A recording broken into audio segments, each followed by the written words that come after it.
السلام علیکم ورحمۃ اللہ وبرکاتہ۔ اعوذ باللہ من الشیطان الرجیم، بسم اللہ الرحمن الرحیم۔ رب اشرح لی صدری ویسر لی امری۔ اللہ تعالیٰ کے فضل و کرم سے ہماری سورۃ البقرہ مکمل ہو چکی ہے اور آج سے ہم سورہ آل عمران کا خلاصہ شروع کر رہے ہیں۔ یہ قرآن پاک کی تیسری سورت ہے۔ آل عمران کے معنی ہیں عمران کی نسل۔ اس سورت میں آل عمران کے ذکر کو مرکزی حیثیت حاصل ہے۔ عمران حضرت موسیٰ اور حضرت ہارون کے والد کا نام ہے اور عمران حضرت مریم کے والد کا نام بھی ہے۔ اس سورت میں آیت نمبر 33 سے 54 تک چوتھے اور پانچویں رکوع میں حضرت مریم کے والد عمران کی اولاد کی سیرت اور فضائل کا ذکر ہے۔ اس مناسبت سے اس سورت کا نام آل عمران رکھا گیا ہے۔ اس سورت میں 20 رکوع اور 200 آیات ہیں۔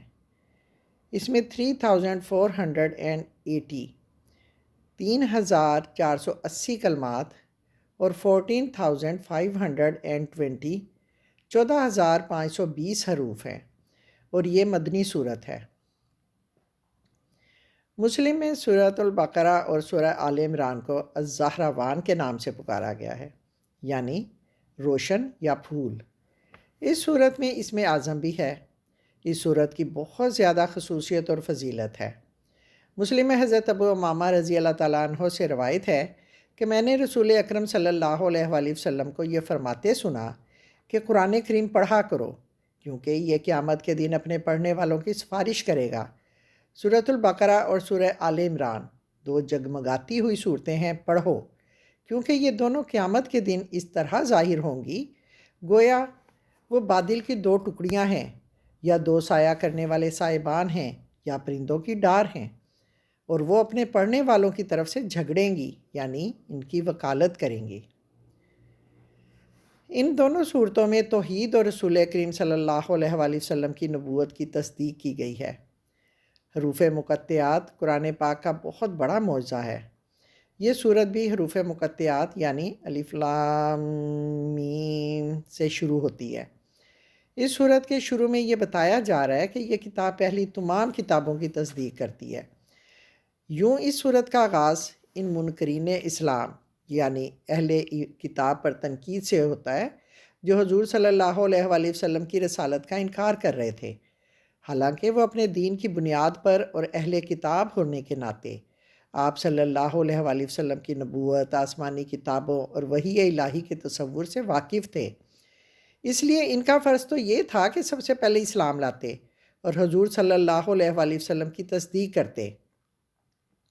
اب یہاں ان تمام شبہات کو جڑ سے اکھاڑ پھینکا جاتا ہے جو اہل کتاب کے دلوں میں پائے جاتے تھے، یا جنہیں وہ جان بوجھ کر مومنین کے دلوں میں ڈالنا چاہتے تھے، اس لیے ان کا پروپیگنڈا کرتے تھے۔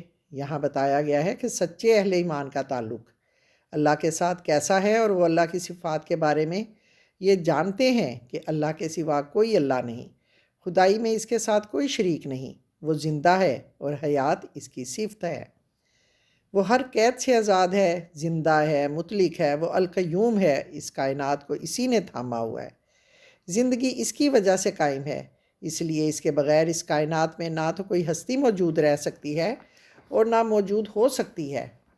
یہ آیت ہمیں بتاتی ہے کہ ہدایت کا نزول صرف اللہ تعالیٰ کی جانب سے ہوتا ہے، تمام آسمانی کتابیں اس کی جانب سے ہیں۔ وہی ہے جس نے آپ صلی اللہ علیہ وآلہ وسلم پہ قرآن کریم اتارا، وہی ہے جس نے اس سے پہلے حضرت موسیٰ علیہ السلام پر تورات اتاری، وہی ہے جس نے حضرت عیسیٰ علیہ السلام پر انجیل اتاری۔ وہی ایک اللہ ہے جو اپنے مختار بندوں پر کتابیں نازل کرتا ہے، اور ان تمام آسمانی کتابوں میں جو راہ ہدایت ہے وہ ایک ہی دین ہے، اس لیے کہ آپ پر یہ کتاب جو سچائی لے کر آئی ہے وہ ان تمام صداقتوں کی تصدیق کرتی ہے جو سابقہ انبیاء پر نازل ہوئیں۔ اس آیت کے دوسرے حصے میں ان لوگوں کے لیے خوفناک تنبیہ کا ذکر ہے جو بغیر کسی وجہ کہ اللہ کی آیات کا انکار کرتے ہیں۔ بتایا جاتا ہے کہ اللہ عزیز ہے، وہ بے پناہ قوتوں کا مالک ہے اور اس کی پکڑ بہت شدید ہوتی ہے۔ اللہ جب کبھی انتقام لیتا ہے تو وہ بہت خوفناک ہوتا ہے۔ کہا جاتا ہے کہ اہل کتاب نے پہلے اس کتاب کا انکار کیا جو ان پر نازل ہوئی اور جس میں انہوں نے رد و بدل کر دی۔ وہی اب اس کتاب یعنی قرآن کا انکار کر رہے ہیں، حالانکہ یہ کتاب ان کے لیے فرقان ہے، یعنی حق و باطل میں تمیز کرنے والی ہے۔ اس لیے یہاں یہ شدید دھمکی انہی کو دی گئی ہے اور انہی سے کہا گیا ہے کہ تم اللہ کے انتقام سے بچو۔ عذاب الہی اور انتقام الہی کی دھمکی کے بعد انہیں یہ بھی کہہ دیا جاتا ہے کہ اللہ کی ذات سے کسی کی کوئی بات پوشیدہ نہیں ہے، اس سے نہ کوئی چیز چھپی ہوئی ہے اور نہ ہی اس سے کوئی چیز چھپ سکتی ہے۔ وہ زمین و آسمان دونوں کے اندر پائے جانے والی ہر چیز کے بارے میں جانتا ہے۔ یہ خوفناک ڈراوا ہے، یعنی اللہ تعالیٰ سے کسی کی نیت اور ارادے کو بھی پوشیدہ نہیں رکھا جا سکتا، کوئی تدبیر بھی اسے پوشیدہ نہیں ہے۔ اس طرح اس کے نظام میں یہ بھی ممکن نہیں ہے کہ کوئی سزا سے بچ سکے۔ اب یہاں اللہ تعالیٰ کی بہت خوبصورت تعریف کی گئی ہے، مصور کی مصوری بیان کی گئی ہے، اور انسانی شعور کو خود اس کی پیدائش کے سلسلے میں ایک ٹچ دیا جاتا ہے۔ انسان کو خود اس کی تخلیق کے بارے میں بتایا جاتا ہے کہ کیسے اللہ تعالیٰ انسان کی تخلیق کرتا ہے۔ پردہ غیب میں رحم مادر کے اندھیروں میں اللہ کس طرح ایک خوبصورت شکل و صورت کے ساتھ ساتھ متناسب خصوصیات انسان کو عطا کرتا ہے، اس کے سوا کوئی دوسری ذات اس تصویر سازی میں شریک نہیں ہے۔